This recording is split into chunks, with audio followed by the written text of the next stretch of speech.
What's good, y'all? Welcome to an episode of Buzz Boys. And tonight, the Hornets, with another impressive defensive showing, but a poor offensive one, couldn't get it done versus the Magic.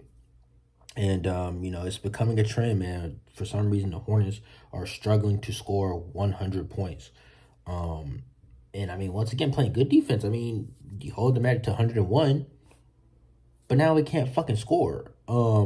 And it's like, damn, before our problem was we had 120, the other team got 130. Now it's like, bro, we holding people to 105 and holding people to 98, and we still fucking losing, dude. Like, this shit is getting old, dude. Like, fuck. And the defense being good is great. Right now we're a top 5 defensive team in the NBA, and all that's cool. But the offense has been putrid. Damn, this shit is taking a toll, bro. It's hard to watch this shit. And especially this game, it was a game for pretty much 3 quarters. And the fourth quarter comes, we play like shit. And it was, next thing you know, you look up, we're down 16. It's like, what the fuck? Damn, man. I'm tired of this shit. I'm tired of this shit. And then it's like, dude, we run the 8-man rotation. You got Bryce McGowan's out there doing 17 minutes of pure fucking cardio. He didn't even attempt a shot. Where's Nick Smith Jr. minutes? Shit, play Poku. Shit, play JT, do something. You got 8 men out there. One does absolutely fucking nothing, so it's really 7. Me watch Nick Smith Jr. play. He can do something. Why is he not out there? I watched Poku do something for OKC for years. Why the fuck is he getting DMPs? And then I'm gonna get into the video, but in the post game conference, Steve Clifford is talking about how playing Grant Williams at that small ball 5 is like our best offensive and defensive unit, and it's like, bro, what game are you fucking watching? Grant offensively was passive as fuck. He took 4 shots in 33 minutes. And then on top of that shit, he's a minus 21. He had the worst post body out of everybody. All he did was fucking foul. And then he fucking sit here getting cooked by Mo Wagner. So it was like, why the fuck are we even playing small when Mo Wagner just sitting here getting hella fucking dunks? And bro. And then offensively, he just like, bro, last game you got 18 points, 13 rebounds. Then this game's like this. And this is where like the PJ comparisons, they're pretty much the same player. But for us to get what we got, I'm still happy with the trade. I don't really give a fuck. But the inconsistency. He still brings more heart, more fire, all that shit. You know what I'm saying? But it's still just like, come on, bro. You had 9 points, 5. The shit was free throws. Like, dude. Damn. Bertans, he did his thing. But dude, we had 23 bench points.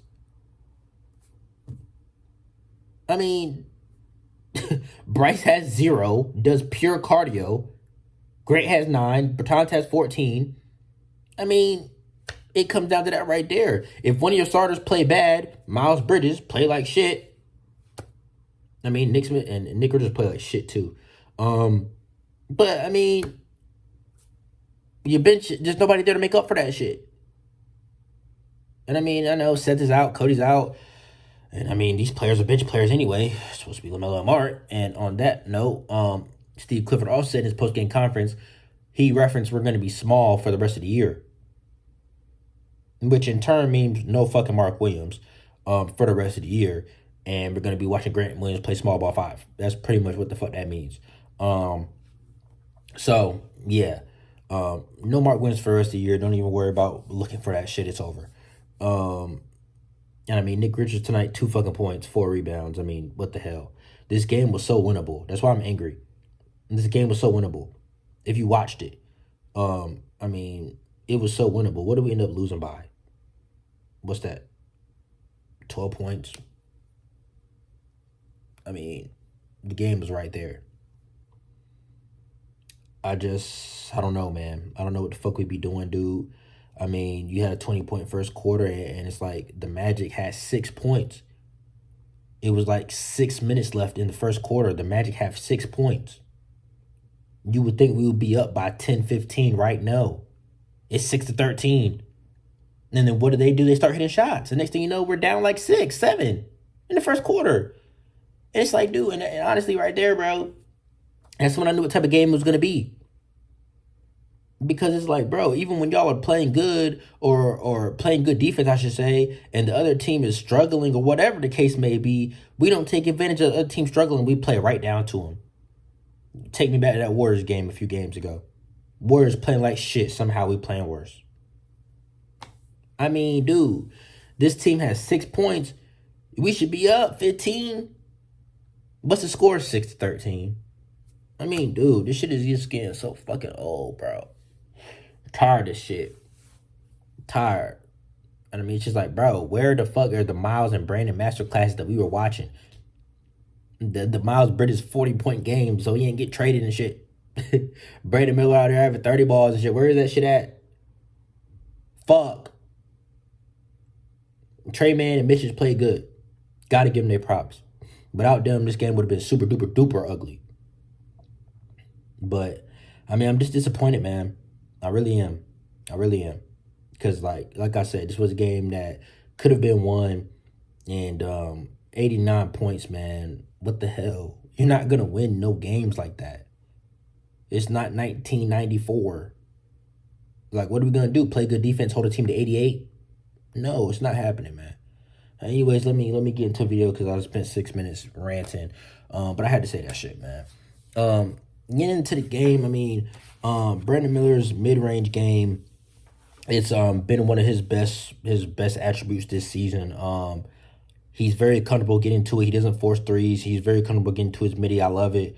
It often gets him going. And Nick had the nice drop step dunk. And that really was like his only fucking points the entire game, which is so surprising because he's been playing well lately. Mitchell had the and one lay, and Mitchell, he actually had a pretty impressive game, scoring wise, getting downhill. Most of his points were from getting downhill or like little middies. 1 for 4 from 3. He was still chucking threes. I hate to see him do that shit. It pisses me off. Because I know, bro, you have other attributes to your game, like do other shit, which he did. Trey Man hit the 3, and Trey Man shooting, I love it. I love his game, bro. I love Trey Man's game. And I just want to see next year, like, I want him to still be getting major minutes. I love his game. He's still so young. I love Trey Man. I love Trey Man. I mean, I got it written down right here. Low scoring first. Had a chance to pull away. Magic had 6 points. I got it written down right here. Like, dude, what are we doing? And the first thing that Brandon Miller said in the post-game conference, we got to come out with more fight and fire or whatever the fuck he said, just basically having better first quarters. And it's like, how often do the Hornets have to talk about, coming out with energy and da-da-da-da? Bro, we keep talking about the same shit. Fuck. Why do y'all need to be told to come out with energy? Why do y'all, bro, it's the beginning of the game. Y'all shouldn't be tired. Y'all should have the most energy. It's the first quarter. Man, I'm tired of hearing that shit. I just am. Fuck. Moving on to second quarter, Bertans got hot. He had the layup, comes right back down, hits the 3. And Bertans has honestly been good for us in these low scoring games because without him hitting threes, bro, these would be way more ugly. Mitchell comes down, his 1-3 of the game. And then Bertans comes right back down, hits a moon ball 3, shot that shit high as fuck. This is where the game, it started to take shape, and it was actually a good game. It had plenty of lead changes, plenty of ties. I think it had 5, 6 lead changes, 8 ties. It was a good game until the end. The Magic took control. Miles get the offensive rebound, throws Trey Man for the 3, cuts it 34-36. It's a 2-point game. Grants get the low post bucket. And dude, the game was right there. It was there for the taking for a long time. And we just never took it. And part of that has something to do with Miles. I mean, he played like shit. If he would have just played decent, we could have won the game. If Nick Richards plays decent, we could have won the game. If Bryson McGowan gives you anything, we could have won the game. It sucks, man. But Brandon had the bro, like I just love the way that Brandon can just get to his shot, bro. Like his shot creation is exactly what this team needs sometimes. When the ball's not hopping around crazy and you just get the ball to Brandon, just watch him work, bro. Like the baseline midi, that shit was fire, bro. Like Brandon's a dog for real. And that's why like shit, be more aggressive. I mean 7 for 15, but bro, you shooting 4 for 8 from three. Like be more aggressive. Bertan shot more threes than him.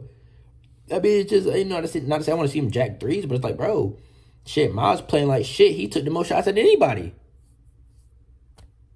Like, you know what I'm saying? I think this was a game that Brandon Miller really could have stepped up, took over a little bit. And then Mitch is coming down. He is the midi, like I said. He played his best basketball tonight. From a scoring perspective, this is a new NBA career high for him with 21 points. And pretty much his best game since the first game, since after the trade. He came down, hit the midi. Then Brandon Miller comes down, hits a three with 27 seconds left.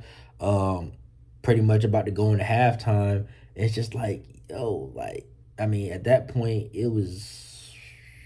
I'm not sure. I know it was like 43-40. It was a pretty close game. It was like 43-43 or something like that. It was really close. 2-point game maybe. Third quarter, Mitch gets fouled shooting a three. We're down 4. He makes all 3. Makes it a 1-possession game. Trey Mann comes downhill, has the floater, ties it up at 50, and it turned to a 5-point possession for us. And it's just like, yo, like, this is what I'm saying, where the game is there. It's rare that we're getting blown out at halftime. The game is always right there. It's just, bro, you have these poor third and fourth quarters, and it's like, it's tiring, man. It's tiring. Miles drives, has a dish to Brandon Miller for the 3. The team's on an 8-0 run, and like the spark and the energy was there. Then Miles is a 3. He finally breaks the ice. This is with 7 minutes left in the third. We have a lead. Then Miles gets hurt.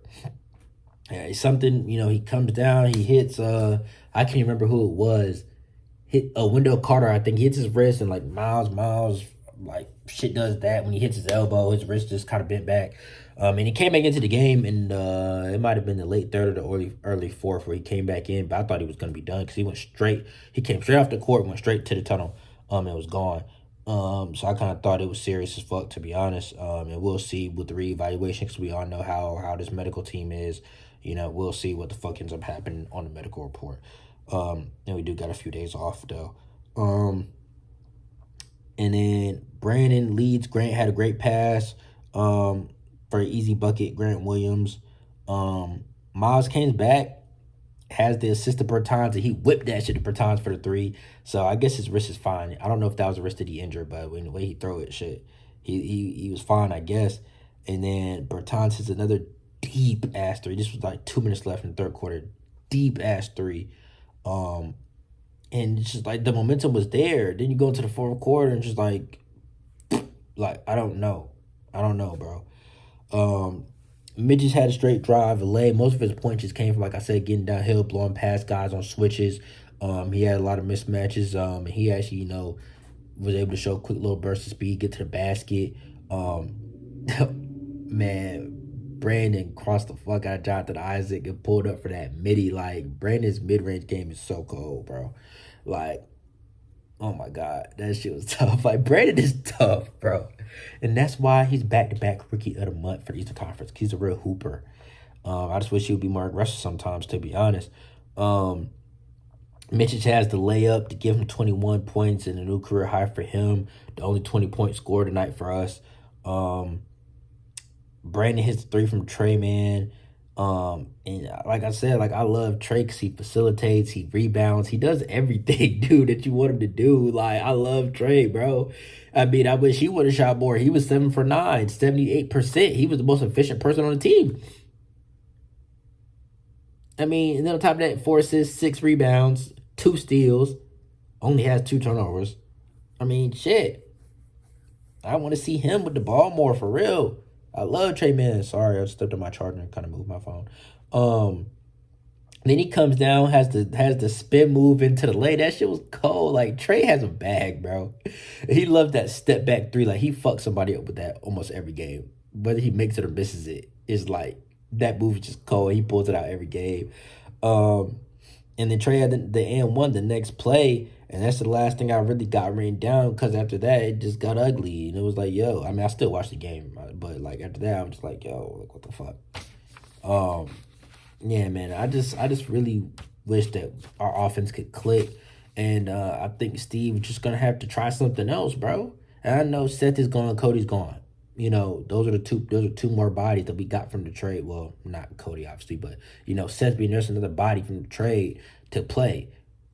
Um, Cody coming back from injury finally. You know what I'm saying? You finally just have more capable bodies. And I think that, Steve just doesn't want to go backwards, putting, younger players and shit back on the floor. But bro, right now you got to.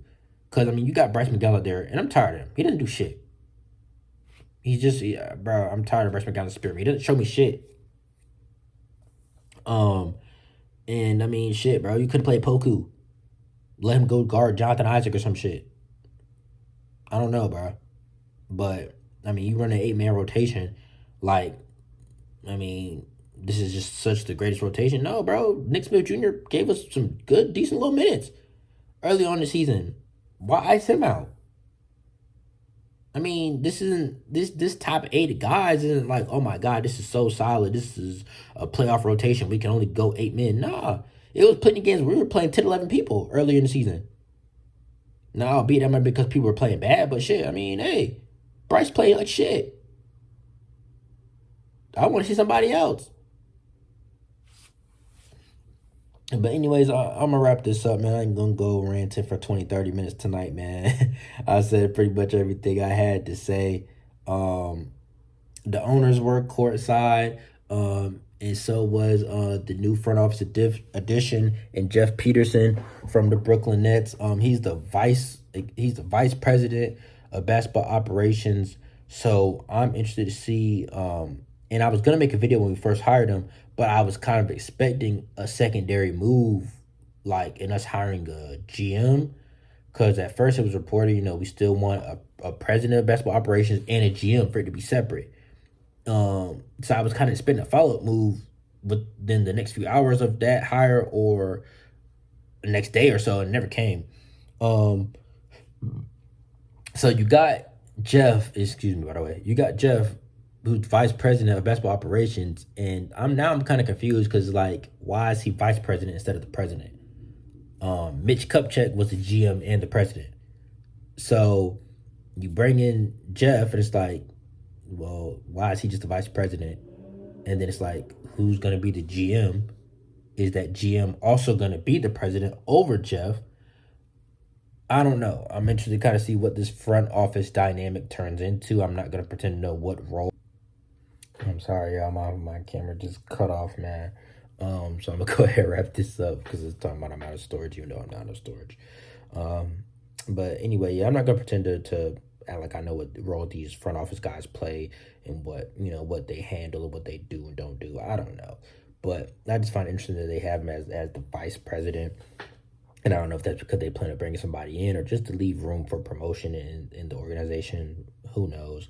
All I know is he's young. Hopefully he turns the organization around, or whoever they hired to do so does so. But anyways, I'm wrap this up. If you're new to the channel, subscribe. We're on the road to 1,000. We're getting so close, so we just got to go ahead and get over the hump. And I appreciate every single one of you guys, man. And I'll catch y'all on the next one. Peace.